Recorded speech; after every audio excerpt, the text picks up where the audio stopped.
The Devouring Fog. Sarah had always been drawn to the wilderness.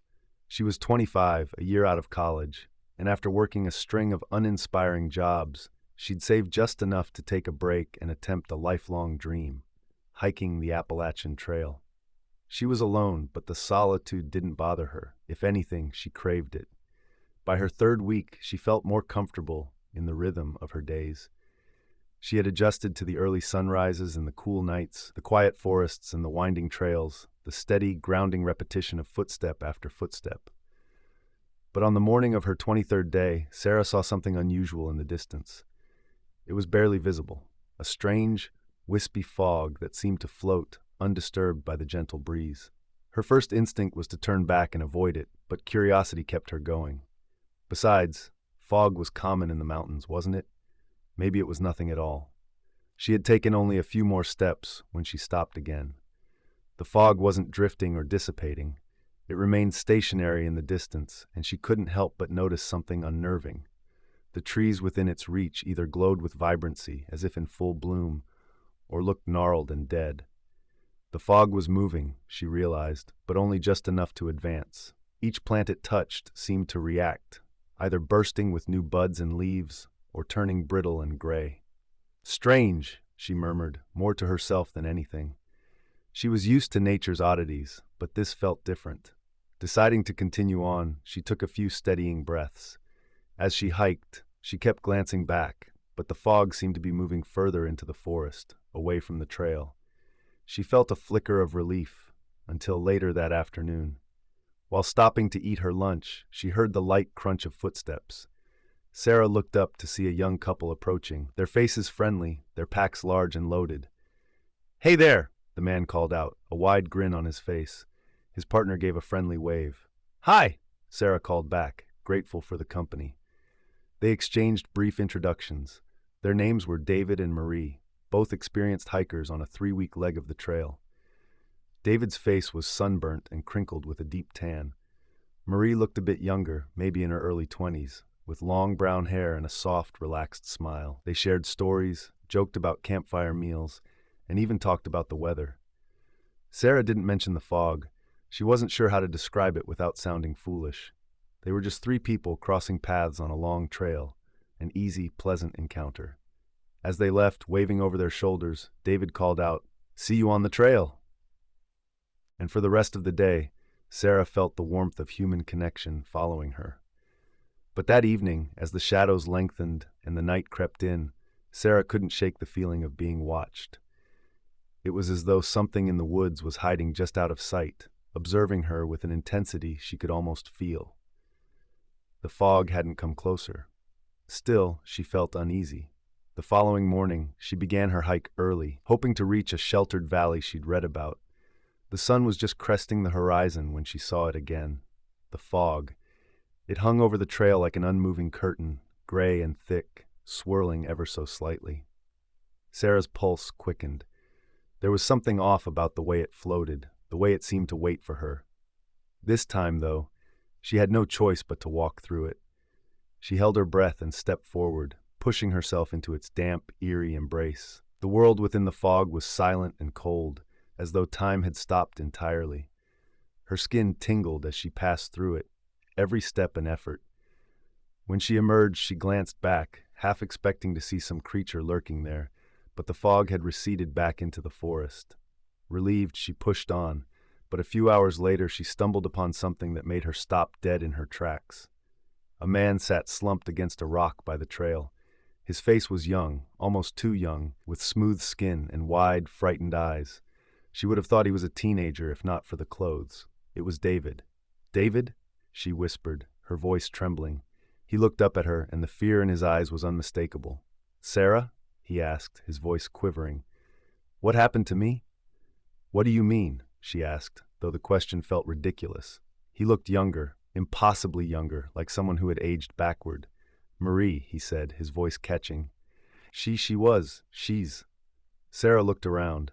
The fog was nowhere to be seen, but a strange, gritty substance lay in patches on the ground near David's feet. "What is that?" she whispered, kneeling down.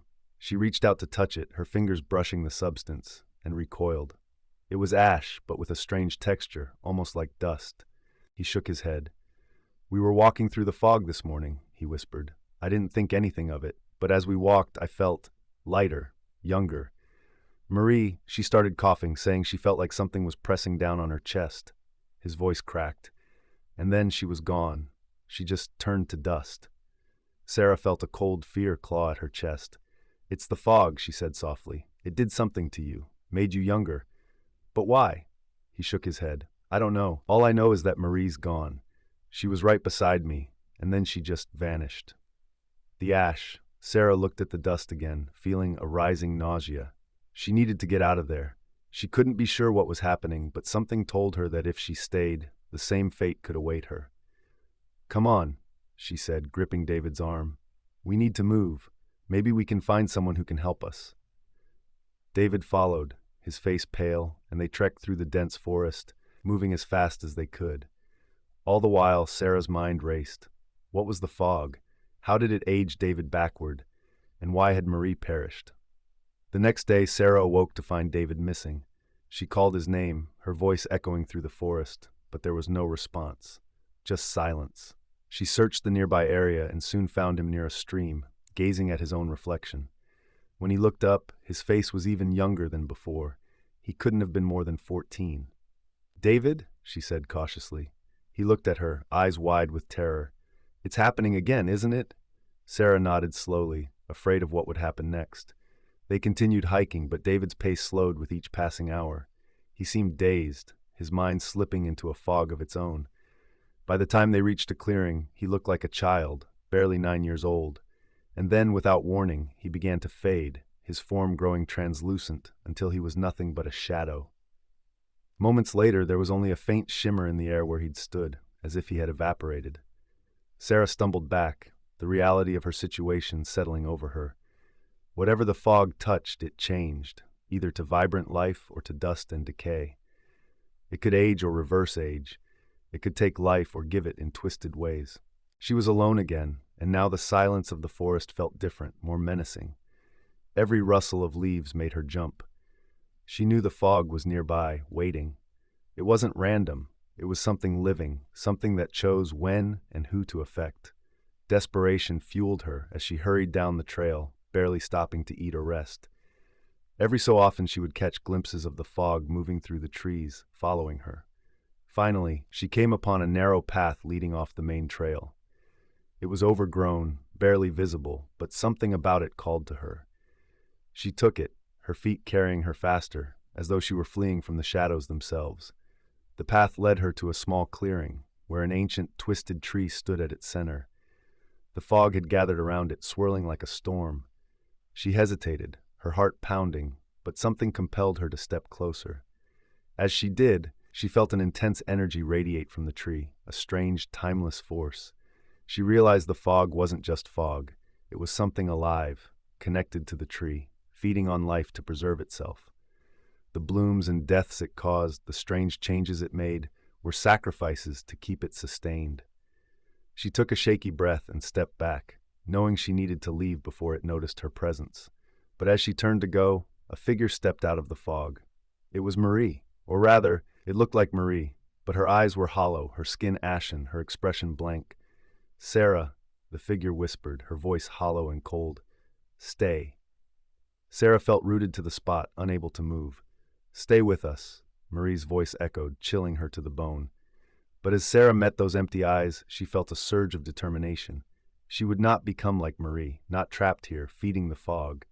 Sarah began to run as fast as her feet would carry her, dropping her gear. Just as she felt she could run no more, she reached a dirt road and could hear a truck in the distance. She began to smile just a bit. She made it. Just at that moment, she felt the pressure around her waist as the fog surrounded her and pulled her back to her fate.